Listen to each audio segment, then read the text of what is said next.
On va passer tout de suite au témoin du jour. On va recevoir Nihal. Nihal, c'est une jeune fille qui a une histoire incroyable. Depuis la naissance, elle est atteinte d'une maladie qui s'appelle xéroderma pigmentosum. C'est pas un plat tunisien. Alors vous allez voir, elle en rigole. Hein. Elle est très sympathique. Je l'ai vue il y a 2 secondes. C'est plus communément appelé la maladie des enfants de la Lune. Ah oui. C'est une maladie qui la rend complètement intolérante aux UV et qui touche moins de 100 personnes en France. Elle ne doit jamais exposer une partie de sa peau au soleil. Regardez ces images et on accueille Nihal juste après. Regardez. Nihal a l'habitude. Sa bulle attire tous les regards.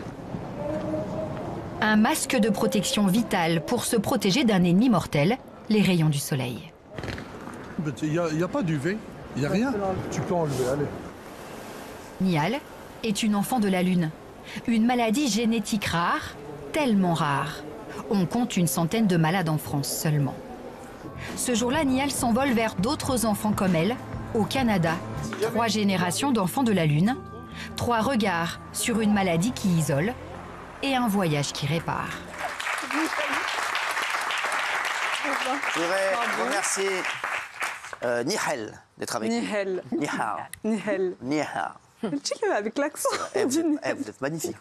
Merci beaucoup. J'adore, je l'ai vue tout à l'heure à la pub parce qu'elle est venue tout à l'heure pour voir s'il n'y avait pas trop d'UV. Je lui ai dit non, t'inquiète pas, il n'y a pas Bernard Montiel. Non, mais c'est vrai, elle est venue tout à l'heure.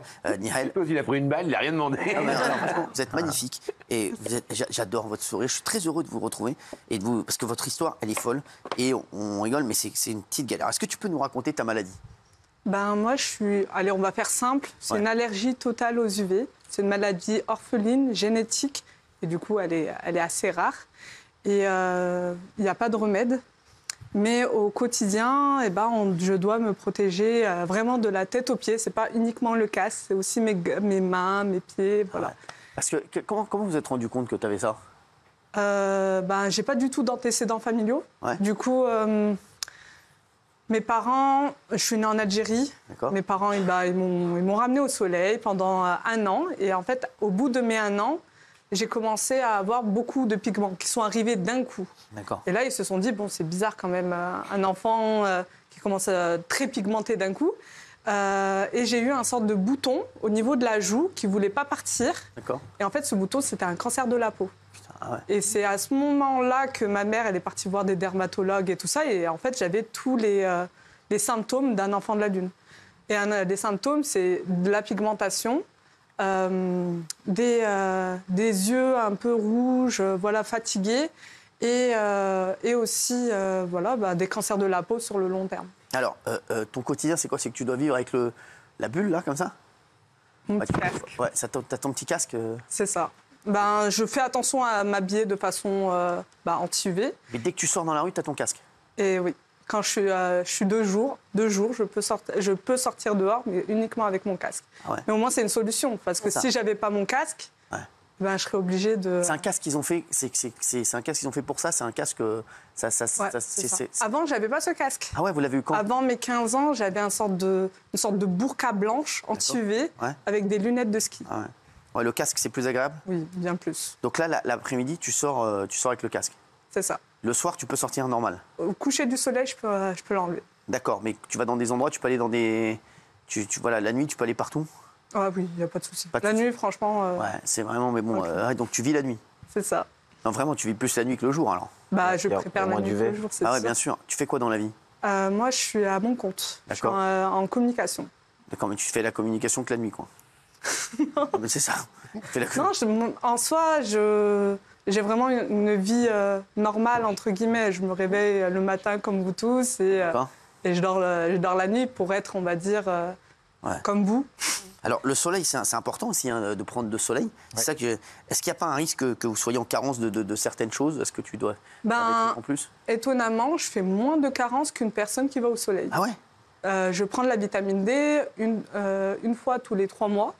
Ouais. Mais j'ai l'impression qu'il y a des gens, ils en prennent une fois tous les mois alors qu'ils vont au soleil. Ouais. Mais il y a beaucoup plus de conséquences à aller au soleil pour n'importe qui, pour toutes les personnes classiques, que de conséquences. Et l'après-midi, tu sors tous les jours? Il y a parfois, tu te dis, j'ai pas envie de sortir avec le casque ou... C'est plutôt en été. En été, des fois, quand il y a... Bah, je pense n'importe qui, hein, quand il y a beaucoup de soleil et tout ça, c'est embêtant. Bah, c'est bien plus embêtant pour moi. Les gens, ils te regardent comment dans la rue avec le casque? On me regarde comme une personne qui a un casque qui va dans la rue. Il y a déjà des gens qui t'ont demandé, qui t'ont dit qu'est-ce que c'est que ça ou un truc. J'ai des remarques. Ah ouais? Oui, un astronaute, t'as cru que c'était le carnaval. Ah ouais. Moi, je suis là, je suis en mode c'est ça, t'as tout compris, toi. Ouais, ça. Et du coup, je prends des fois le temps d'expliquer. Et généralement, les gens, ils sont assez bienveillants. Ils disent je suis vraiment désolée. Bien sûr, Voilà. Tes parents, ils t'ont éduqué en te disant tu sors, tu meurs. C'est exactement ça. C'est ça. Donc, comment t'as pris ça? Ils t'ont dit dès que si tu sors, tu meurs. En soi, c'est un fait. C'est ça, ouais. Qu'est-ce qui se passe si tu sors, en fait, si tu prends... Si je sors, je ne vais pas mourir instant. Bien sûr, bah oui. C'est sur le long terme, oui. En effet, je vais être... Là, j'ai eu la chance d'avoir une protection solaire assez jeune. Ouais. Du coup, au niveau de ma peau, ça va. D'accord. Je suis un enfant de la Lune assez stable. Mais on va dire un enfant de la Lune qui sort sans protection, on va dire, physiquement, il y aura des impacts beaucoup plus lourds. Des cancers de la peau, à chaque fois, il faudra chirurgifier, enlever. Mais en fait, à un certain moment, la peau, elle ne peut pas se régénérer.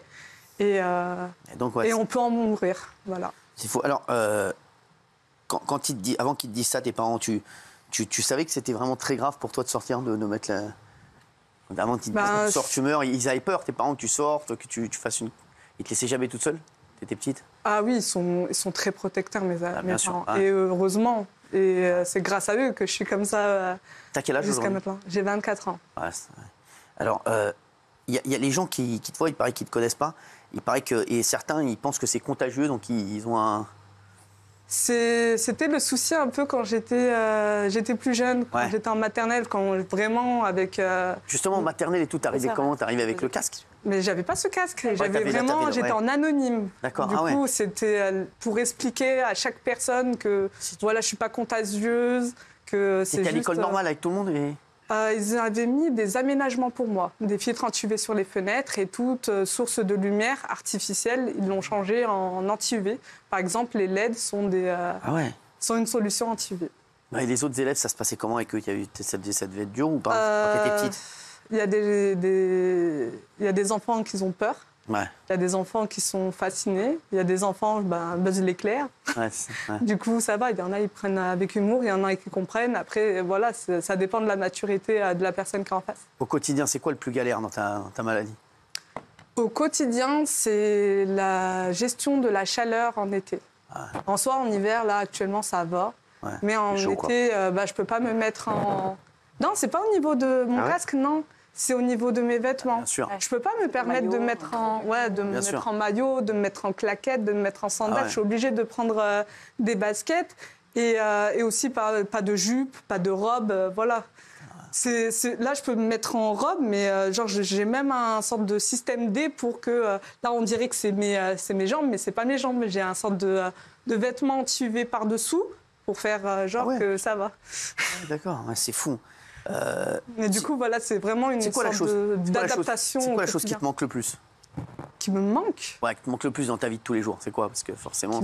Après, je suis née avec, je sais pas. En fait, j'ai l'impression... Quand tu vois les autres, etc., c'est quoi qui te manque le plus? Non. Vous n'avez pas le sentiment de manquer de liberté? Vous vous sentez libre, malgré tout? Je suis assez libre. Mais après, j'ai le tempérament qui va avec. Du coup, je suis assez résiliente sur certaines choses. Je sais que je ne peux pas avoir la liberté de faire ce que je veux, de m'habiller comme je veux, de sortir où je veux, et ainsi de suite. Mais pour autant, je m'adapte et je ne veux pas que ça freine d'autres personnes. Par exemple, il y a des collègues qui, je sais pas, en été, ils veulent manger en terrasse. Et pour moi, ils vont rester à l'intérieur. Voilà. Et du coup, ça, c'est un truc qui, des fois, me gêne. Je suis là, je suis en mode, mais allez, profitez, moi, ça va, je m'en fous, je reste... Vous ne répondez pas à la question que je vais vous poser maintenant, si vous ne le souhaitez pas, sur la vie amoureuse, sentimentale au sens large. On va en parler après. Parce qu'il paraît qu'il y a plein de garçons... vous ne répondez pas à la mais question. c'est bien, c'est important. Il paraît que pendant tes dates, les garçons, ils utilisent ton casque pour te draguer, te faire rire, etc. En soi, c'est une source d'inspiration plus qu'autre chose. Il y en a, ils me disent... t'as pas besoin de soleil, regarde, tu as moi. Ah ouais. Et franchement, il y en a... T'as rencontré des mythos quand même. Hein, non, je rigole. Non, moi, les mecs, ils ont fait des débats, le fou. Hein. Non, mais c'est plus, ça attise la curiosité. C'est ça. Et moi aussi, je suis très honnête avec ça. Bien sûr. Je suis en mode, je suis assez autonome avec la gestion de ma pathologie. Mais pour autant, voilà, quand on est avec moi, en effet, on ne va pas faire un date en terrasse. Ah ouais. On reste à l'intérieur. Il n'y a pas de pique-nique. Hein. Pique-nique le soir, coucher de soleil. C'est pas mal, c'est pas mal. Coucher de soleil. Des fois, c'est beaucoup mieux. Hein. C'est pas un obstacle pour ta vie amoureuse, alors? Non. Pas du tout. En fait, il faut avoir le tempérament. Ouais. Parce que moi, je sais que... Vous l'avez, vous, hein, je le sens. Non, mais c'est vrai, hein, franchement. Parce qu'en fait, au collège, lycée, j'ai cru que ça serait un frein. Ouais. Et du coup, j'étais un peu renfermée par rapport à ça. Et au fil des années, j'ai rencontré des gens que je me dis... je l'accepte encore beaucoup plus quand l'autre personne en face de moi l'accepte. Et du coup, ça a débloqué quelque chose qui sont en mode vous me prenez avec tout ce qu'il y a, sinon vous me prenez pas, je m'en fous, je passe à autre chose. Vous avez un petit ami? Non, pas actuellement. Non, pas actuellement. Ouais. Tranquille. Quoi. Tranquille. Voilà. Vous n'avez pas... Voilà. Hein? Vous devez vous faire draguer quand même. En fait, c'est vrai que les dates et tout, ça doit être... ce que vous devez dire, on se voit que ce soir, pour l'instant. Ça dépend, non? Ouais, ça dépend, ouais, non. Moi, franchement, j'ai pas de souci à faire un date avec mon casque. Hein. Ah ouais, ça. Après, c'est vraiment, ça dépend de la personne. Il faudrait faire une date avec un Daft Punk. Non, mais c'est vrai que... Est-ce que ça vous est déjà arrivé, depuis que vous avez été diagnostiqué, de vous retrouver exposé ou en danger d'exposition par erreur? Je prends un exemple. Vous sortez en boîte, vous dansez toute la nuit, vous oubliez l'heure, vous n'avez pas votre casque et le soleil se lève. Ou quelque chose comme ça. Cendrillon. Elle voit toujours le pire, elle. Ça peut arriver, en effet, mais je ne suis pas quelqu'un qui va en boîte comme ça. Ouais, vous avez toujours... Mais dans ce principe-là, par exemple, quand je suis à l'école, par exemple, quand ils aménagent des filtres anti-UV sur les fenêtres, en soi, ça marche. Mais s'il y a quelqu'un, il fait trop chaud, on ouvre la fenêtre, c'est un réflexe. Bien sûr. Je n'ai vraiment pas de souci avec ce... si tu ne connais pas, t'as pas l'habitude de me fréquenter, c'est normal que des fois, c'est un réflexe, on ouvre la fenêtre. Il faut que tu me dis avant, Nihel, tu sors, et après on ouvre la fenêtre. Voilà. Nihel, vous êtes heureuse? Oui, alhamdoulilah, ça va. Ça se voit, franchement, vous êtes magnifique en tout cas. Ouais, merci. Franchement, on vous souhaite plein de bonheur. Voilà, et franchement, ne changez rien, elle est incroyable. Bravo. Mais sachez que j'ai vraiment de la chance parce que, on va dire, je suis pris en charge en France et tout, mais il y a des pays, par exemple au Maghreb, moi je suis les enfants de la Lune en Algérie parce que je suis née là-bas. Ils n'ont pas le casque. Ah ouais. Et le niveau UV, c'est beaucoup plus... c'est pire. Donc ils sont enfermés. Il faudrait les aider parce que c'est vrai. Et du coup, je soutiens une association qui est là-bas. J'essaie d'aller là-bas, d'essayer de financer ça. Comment ça coûte un casque comme ça? 1 000 €. 1 000 €, d'accord. 1 000 €. Combien, pardon? 1 000 €. Parce qu'il y a un système pour respirer, c'est ça? Oui, il y a une sorte de ventilation à C'est l'intérieur. remboursé par la sécurité sociale? Non. En fait, on a une sorte de budget annuel, mais pour toute la protection. D'accord. Merci Nihal, d'avoir été avec nous.